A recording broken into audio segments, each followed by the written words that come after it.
Acabamos de llegar del funeral de un hermano y escuchamos algo que es muy común, que como nosotros no tenemos mucho contacto con otras asambleas, con otras iglesias, son cosas que pues hasta cierto punto como que se nos habían olvidado que pasaban. Y muchos de ustedes no están instruidos en este respecto. Hemos recibido comentarios de algunos hermanos, que creo que algunos de ustedes ya pudieron darse cuenta, de algo que no están de acuerdo. Y a veces podemos decir, pero ¿por qué no está de acuerdo? ¿O de qué está hablando? O ahorita lo vamos a aclarar y espero que pueda ser de bendición para ustedes. Y esto por eso les digo que lo vean más como una cápsula de la iglesia, más que como otra cosa.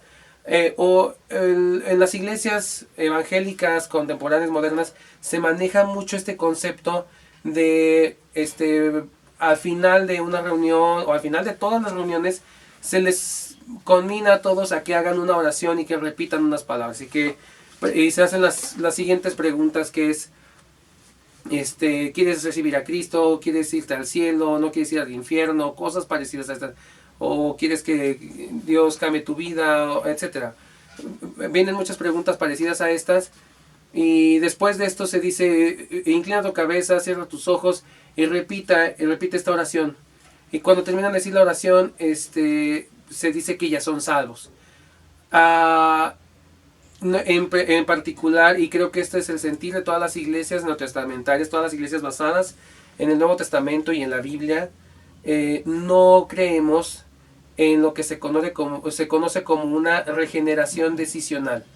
Ese es el concepto que se le da teológicamente hablando entre las iglesias neotestamentarias. Se le conoce como regeneración decisional. ¿Por qué? Porque este concepto consiste en que uno es regenerado, uno se vuelve nacido de nuevo por una decisión o una oración decisional, una oración en la cual tú le entregas tu vida a Cristo.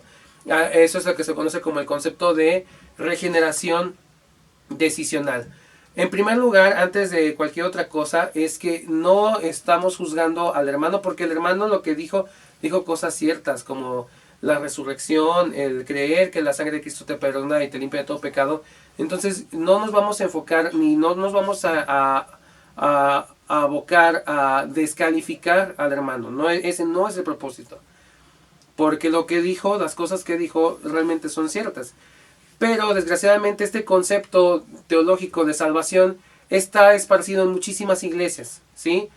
Y desgraciadamente escuché a algunos de ustedes que estaban repitiendo la oración. Ahora, no se sientan condenados, no se sientan culpables, ni mucho menos, pero es necesario que ustedes aprendan, porque muchos de nosotros hemos caído en este error de lo que es la regeneración decisional. Ahora, antes de abordar de lleno este concepto, es necesario explicar unas cosas. La iglesia cristiana durante siglos, durante muchas generaciones, ha estado enfrentando doctrinas que intentan imponer algún tipo de carga o de obra a la obra de Cristo, una obra que se conocen como las obras de salvación o medios de salvación. En el principio de la iglesia neotestamentaria, cuando estaban los discípulos de Cristo, los apóstoles, predicando el evangelio, la primera cosa que se empezó a imponer en la iglesia fue la circuncisión.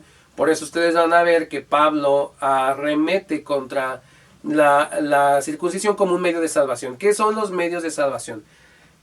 Los medios de salvación es lo que se conoce en la iglesia romana como sacramentos, y que son acciones que llevan a cabo los creyentes para poder ser salvos, ajenos a la obra salvadora de Cristo.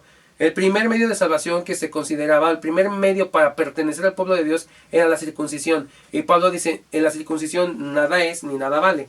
Eso fue de los primeros medios de salvación. El segundo medio de salvación, que insiste incluso en algunas corrientes, incluso protestantes como los luteranos y los presbiterianos, es el bautismo o el padrebautismo que les enseñaba Daniel hace varias semanas en la iglesia. El bautismo infantil se consideró, o se considera en algunas iglesias, tanto católicas como protestantes, se considera como un medio de gracia, un medio de salvación. Es decir, yo bautizo al infante y comienza su vida como creyente. Aunado a esto, hay muchísimas otras doctrinas, pero creo que de las más fuertes, aparte del bautismo, está la oración o la regeneración decisional. ¿Qué es la regeneración decisional? Es que tú te vuelves salvo por hacer una oración. Ese es, en un claro concepto, ese es. Una persona llega y te dice, oye, ¿quieres recibir a Cristo? Y tú dices, sí. ¿Quieres que Él cambie tu vida? Y dices, sí. ¿Te quieres ir al cielo con Él? Sí. Entonces, inclina tu rostro, cierra los ojos y repite esta oración. Es la regeneración decisional. Entonces la persona repite estas palabras y como una especie de fórmula mágica, él se vuelve un nacido de nuevo. Este es un error muy común en la iglesia evangélica moderna. Y por eso es necesario que ustedes comprendan este concepto. En la Casa de Alabanza no creemos en la regeneración decisional. Creemos que, como lo leemos en el dogma de fe, que los hijos de Dios deben vivir dando frutos para Dios, ¿sí? El creyente, o sea, lo que debe hacer es creer. Es sencillamente, la oración no produce salvación. Ahora, ¿por qué? ¿Cuál es el argumento bíblico que está una y otra y otra y otra vez en la Biblia? ¿Cuál es el argumento bíblico que niega la regeneración decisional? En la regeneración decisional es forzoso creer que el ser humano no está muerto espiritualmente, que está como inválido, ¿sí? Es un concepto, vamos a llamarle arminiano, en el cual se cree que el hombre tiene libre albedrío. La Biblia no enseña eso, el Nuevo Testamento no enseña que estás paralítico. Tú no eres un inválido espiritual, tú estás muerto espiritualmente. Colosenses capítulo 3 versículo 11 dice esto: en él también fuisteis circuncidados con circuncisión no hecha a mano, al echar de vosotros el cuerpo pecaminoso carnal en la circuncisión de Cristo, sepultados con él en el bautismo, en el cual fuisteis también resucitados con él, mediante la fe en el poder de Dios que le levantó de los muertos. Y dice el versículo 13, y a vosotros estando muertos en pecados, y en la incircuncisión de vuestra carne os dio vida juntamente con él, perdonándoos todos los pecados, anulando el acta de los decretos que había contra nosotros, que nos era contraria, quitándola de en medio y clavándola en la cruz. Entonces, en Colosenses 2 se ve que nosotros no somos inválidos, nosotros no estábamos muertos en pecados. Efesios 2:1 dice lo siguiente: y Él os dio vida a vosotros cuando estabais muertos en vuestros delitos y pecados. Entonces nosotros no podemos tomar una decisión cuando estamos muertos. Es algo que no puede suceder.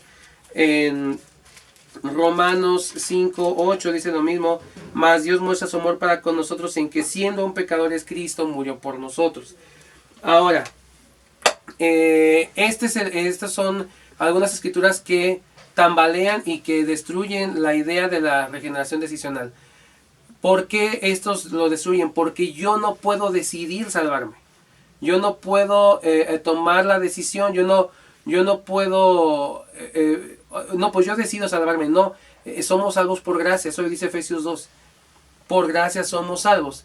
Lo que debemos entender es lo que se conoce como la cadena de oro de Romanos 8, que dice: a los que predestinó, a estos también llamó, y a los que llamó justificó, y a los que justificó, a estos también santificó, y a los que santificó, a estos glorificó. Esa es la cadena. Dios es el que lo hace. También leemos que dice la palabra de Dios que Él pone en nosotros el querer como el hacer por su buena voluntad. Entonces, esta es la cadena de oro. A los que predestinó, llamó; a los que llamó, justificó; a los que justificó, santificó; y a los que santificó, glorificó. Esa es la cadena que Dios tiene para con los creyentes. ¿Qué es lo que sucede? Somos salvos por gracia. Nosotros nosotros lo que hacemos es creer que Jesucristo es suficiente. Ahora, ¿en qué escrituras se basan para esta regeneración decisional? Específicamente está en Romanos 10:9, que dice que si confesares con tu boca que Jesús es el Señor y creyeres con tu corazón que Dios le levantó de los muertos, serás salvo. Específicamente es ese, al igual que, si mal no recuerdo, es Hechos 16, 31, en el cual dice, cree en el Señor Jesucristo y serás salvo tú y tu casa. Específicamente estos son los versículos en los cuales se basa. Pero nosotros no vemos ningún caso de regeneración decisional en la Biblia. No vemos a ninguna persona que haga una oración. No la vemos, ¿sí? Lo que nosotros vemos es gente que cree. Ahora, ¿qué es lo que cree? Y es lo que hemos estado dando lata acerca de la simpleza del Evangelio. ¿Qué es lo que cree? Dice la Escritura que si confesares con tu boca que Jesús murió por tus pecados, no. Dice que si confesares con tu boca que Jesús te va a llevar al cielo, no. Que si confesares con tu boca que Jesús te ama, no. No. Dice que si confesares con tu boca que Jesús es el Señor y crees que murió por tus pecados, no. Crees que resucitó de entre los muertos, ¿sí? Esto debe de quedar muy claro. La salvación es creer que Jesucristo resucitó de entre los muertos y que Él es el Cristo y que Él es Señor. Porque eso es la primera predicación que dio el apóstol Pedro. La primera predicación dice, y a este Jesús al que vosotros crucificasteis, Dios le ha hecho Señor y Cristo. Este es el Evangelio. ¿Qué es lo que pasa inmediatamente? Si ustedes ven, si quieren hacer una oración, por decirlo, si quieren ver una evidencia de oración, la primera oración que debe hacer un creyente es de arrepentimiento de sus pecados. Porque eso es lo que pasa en las escrituras de los Hechos. Les dice, arrepiéntanse de sus pecados y bautícese cada uno en el nombre del Señor Jesús. Ese es el llamado. Si tú quieres ver una evidencia tácita, el creyente que cree inmediatamente es llamado a arrepentimiento, ¿sí?